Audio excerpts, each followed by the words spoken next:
KMI Center. Also during in the Spanish time, also the colonial house also.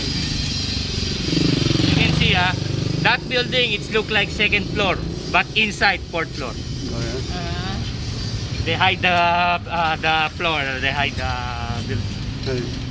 Because during in the Spanish time, ma'am, sir, you are not allowed to build building inside, highest to the church.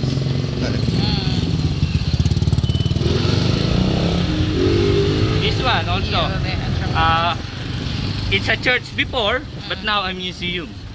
Because during in the Spanish time, inside they built 7 churches.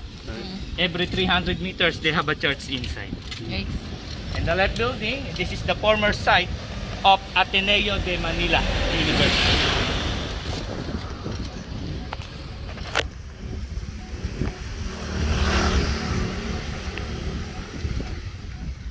And the vintage or one of the old houses of Filipino, they called Nipa House, or in Tagalog, Bahay Kubo. But now the house, where have I heard that before? Bahay Kubo. And by the way, ma'am, sir, you know the meaning of Intramuros? The guy said inside something. Yes. Intramuros came from the Spanish word intra, meaning inside, Inside. and muros meaning the walls. The wall. Also. Yeah, we are now inside the walls. We are inside, and that's the other part of the walls. That is muro.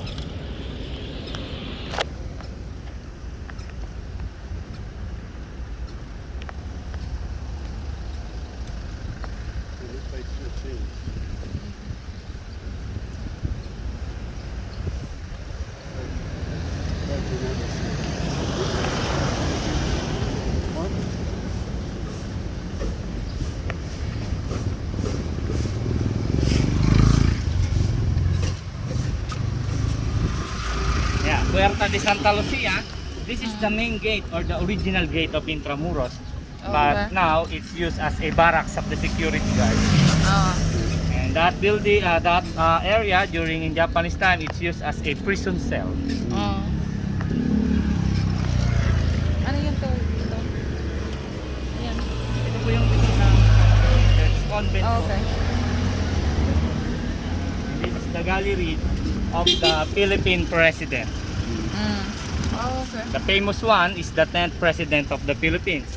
What's that? That is Ferdinand Marcos. Oh, ayan. Right in the center. Yes.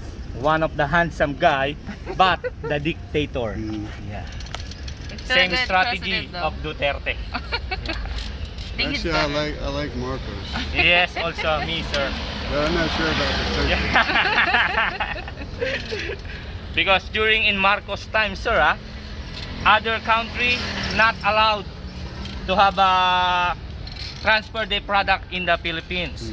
Only Philippines can transfer product to the other country. But in Aquino time, Chinese have power.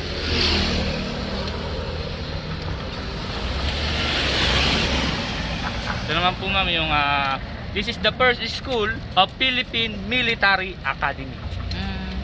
PMA, ma'am. Now in Baguio City. Nice. This is the first school, first area. They went to a better location.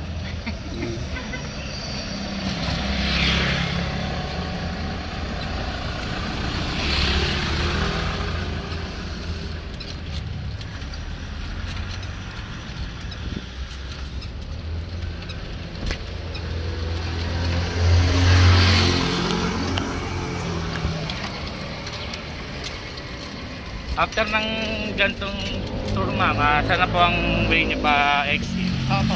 Saan po ang way niyo pa exit, ma'am? Doon sa harap ng immigration lang. Doon lang po. Yeah, nandun yung ride namin. May sasakyan po kayo ron? Oo. Yeah, I came here when I was in the Navy. That was like 1980, 82. I went to the college, Santo Domingo. That one area, if you go up, you can see the headquarters of General Douglas MacArthur in that area. Puro sila close ngayon, ha? Close pa po, ma'am.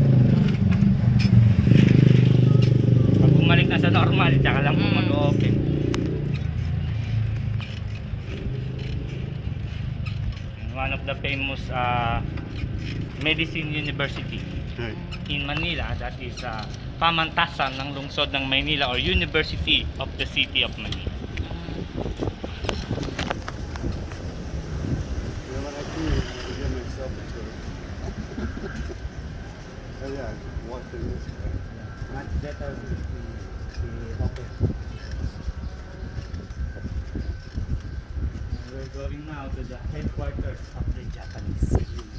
That is the Baluarte de San Diego.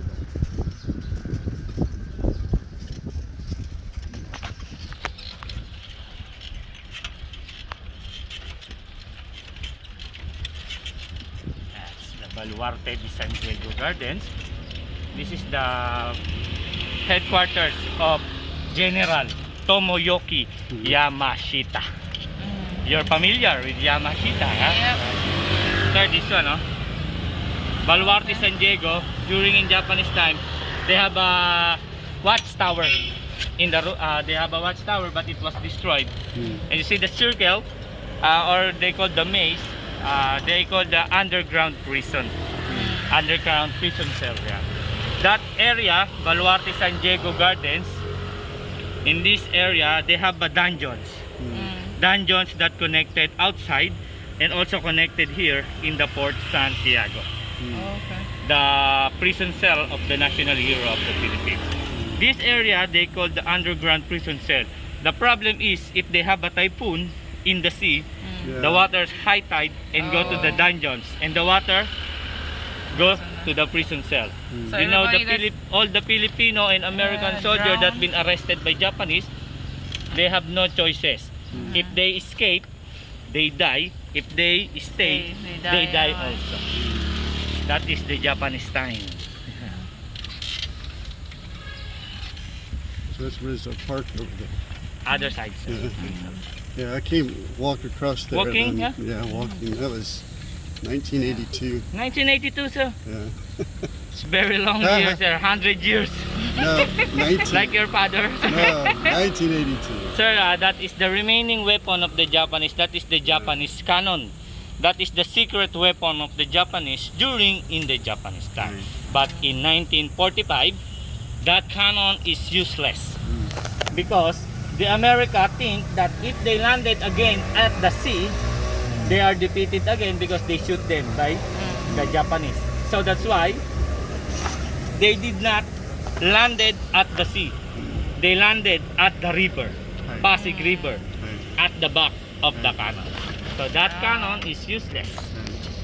And America brought the strategy how to counter the defense, and also they brought the bombs. Right. The building inside are destroyed because also of America. Because America, they want only to kill Japanese. Japanese hiding to the building. America drop the bomb. They kill the Japanese, but they destroy the building. And Japanese, sir, you know, Japanese are very brave. They are not surrendered.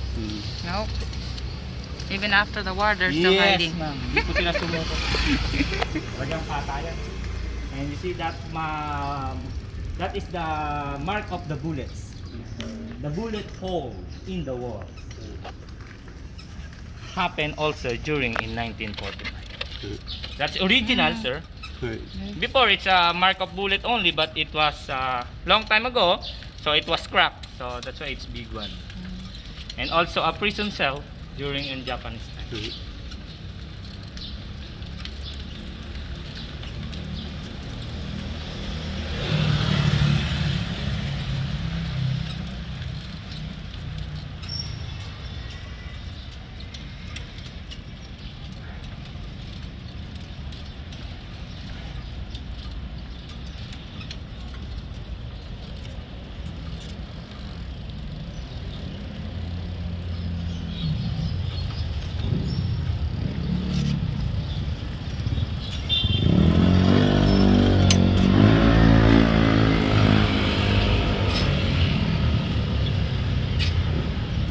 That way go to the Rizal Park. Right. I remember some fountains over there and some statues. Dried up fountain, by the way. Sorry? So there's a dried up fountain. statues of the Doctor of Dental. This is the Department of Labor and Employment. Main office. COVID, so that's why no rally.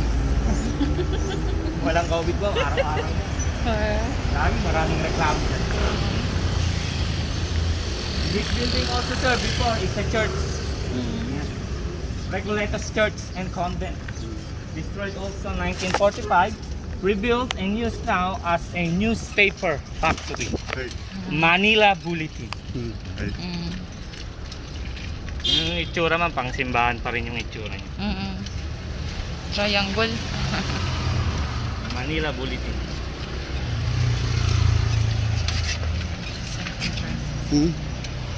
And Intramuros PCP.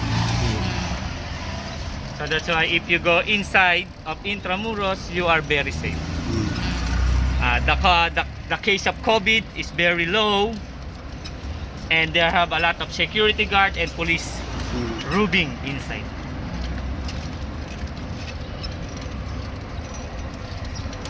Saan kayo ma'am na base po? Cavite.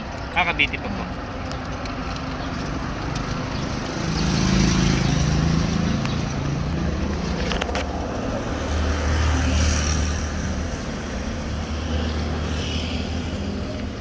Also mark of bullets, and that is the remaining original walls in this area because the other one is new.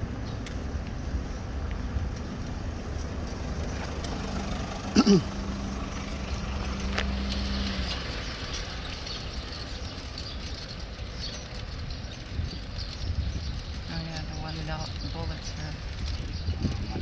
You know, when I was here, I don't think that wall was there because I remember just rubble everywhere. Yeah, it looks like it, and you can see the difference. Yeah. The wall, sir, starts built during in 1602, and this is one of the first public high school in Manila. Manila High School. More than 100 years, and still a school.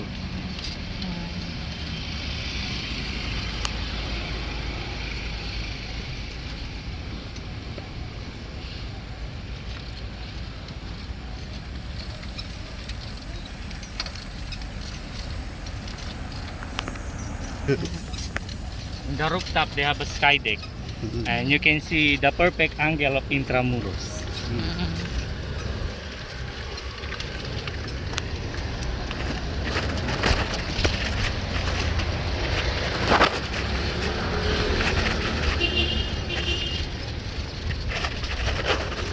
That area, if you go up, you can see the 14 Spanish cannon. Yung mga kanyon dyan sa taas mo. Ganito po yung nakikita natin sa taas. 14 cannon. Right.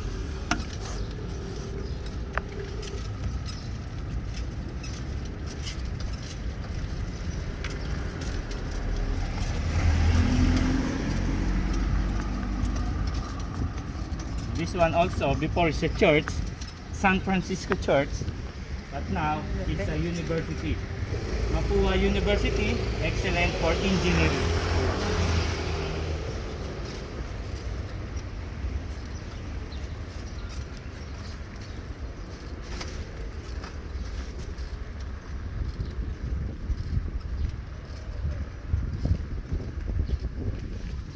Also in Japanese time, it's a prison cell also. But during in the before the Japanese came here, that is they call the mini Chinatown. Store. Because Chinese and Spanish living inside, but when the time that Chinese want to settle inside of the walls, Spanish not agree. Oh yeah, I heard about that. Because sir, Chinese is not a Catholic. Because during in the Spanish time, Intramuros is a Catholic city, 100%. So Spanish tells, if you want to live in my city, you must be a Catholic. But Chinese not agree also because they have their own tradition, their own culture. So all the Chinese living inside kick outside, and they go in Binondo, the Chinatown outside. Yeah.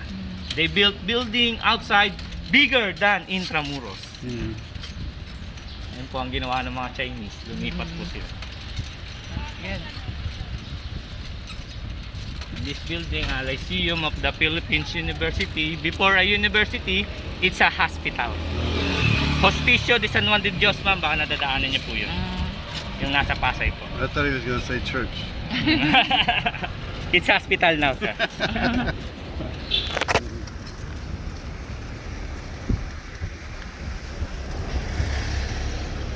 That one building, that is the Museum of the Wine. Alcohol. Mga museum ng alak yun. Kung open yan, nagbibinta sila. Pwede nyo pong tikman. Oh, yeah. Like Shoktong. Shoktong during in the old times, Shoktong is a medicinal wine. Ngayon, ginagawa na po ang panglaglag.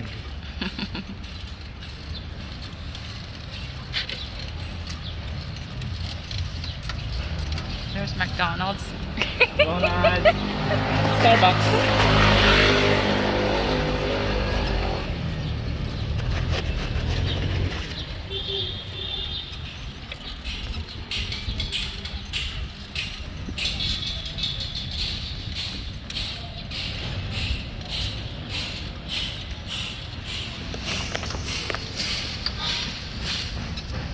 Anong pangalan mo, kuya? Ruel po.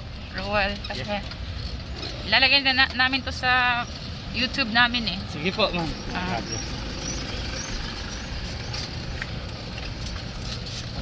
One of the oldest university also inside. This is the Colegio de San Juan de Letran.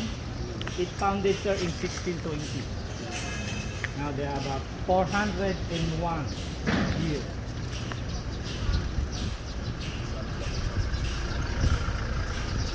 The same pa rin siya? Yes, ma'am. Colegio de San Juan de Letran. During in the old times, 16th century, all the professors are priests. And English speaking school also.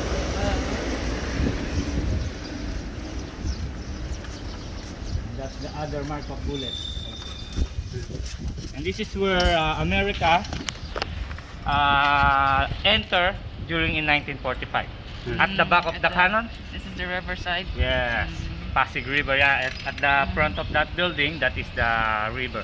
Oh, And you can see the wall, sir. It was destroyed. Yeah. So that's why they enter here inside. Oh, They yeah. use, you know, a Sherman tank. Yeah.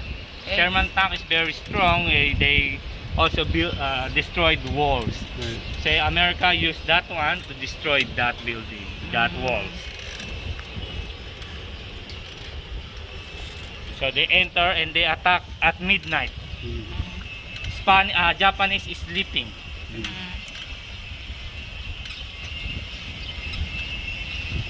And that's the other side. Go to the immigration.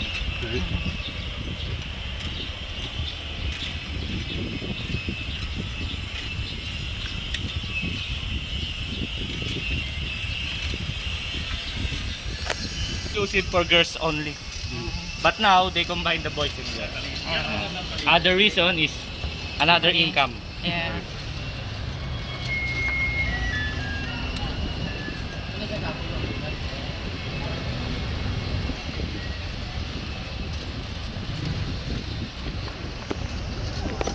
BIR.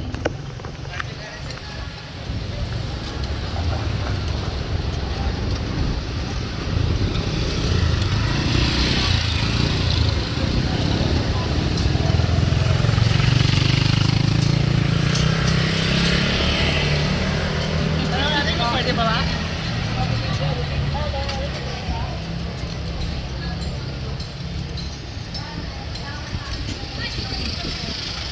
Mia, pumila ka na ron. Dami ng pila.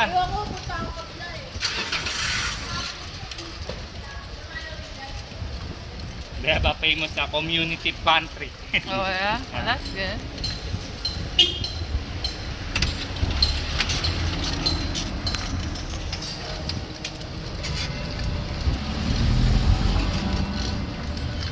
This is one of the famous also restaurants, Patio de Conchita. I heard about that one. But they serve only Filipino food. Yeah. That's a good restaurant. It's pretty inside. Yeah, that's famous. Mm. Much pretty if you enter the museum.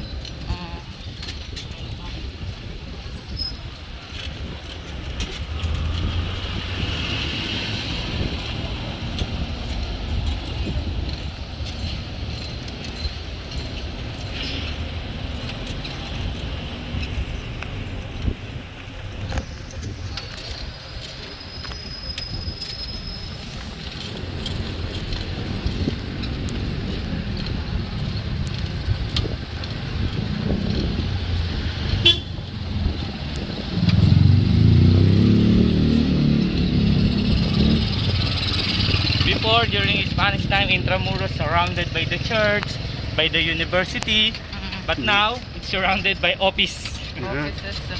A lot of offices, agencies.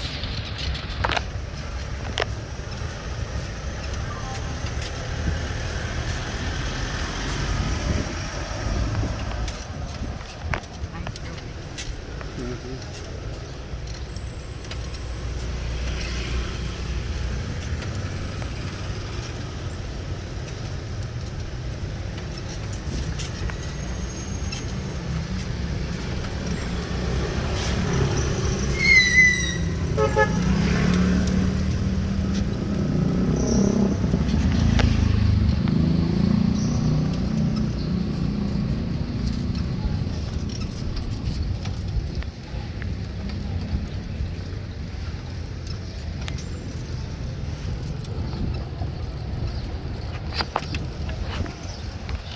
How that clock actually works.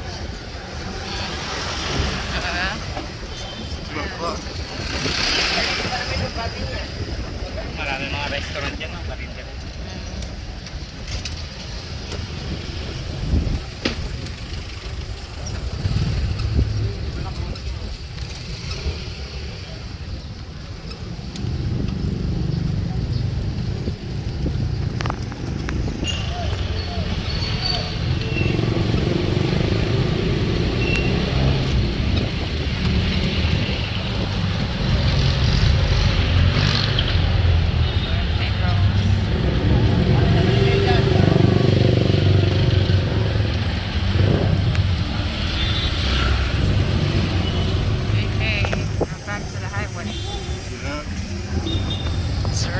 Avenue. There's the church again.